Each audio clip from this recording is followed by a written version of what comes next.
I want to take a quick detour here and talk about the isinstance built-in function, which is going to help us raise some specific error message in the upcoming videos. So let's go ahead and look at this first. This is built in. So when I type it in, it will turn green. This is available to everyone on the start of every Python program.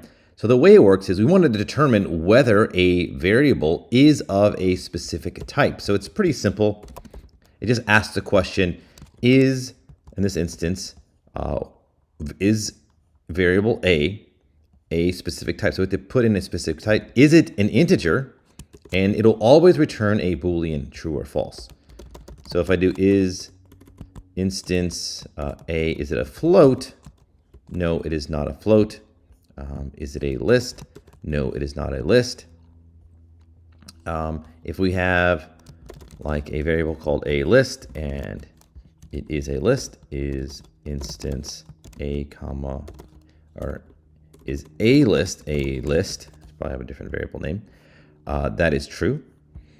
One other thing that you can do here is you can say, you can have multiple types over here. You can say, is it an int, float, or something else? You can use a tuple over here.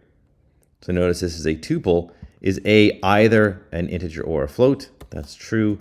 Is 5.5 an integer or a float? That is true. Is the string an integer or a float? Well, that is false. So pretty simple built-in function. Is the first argument is the variable, the second is the type, or it could be a tuple of types as well. All right, so that is the isinstance built-in function.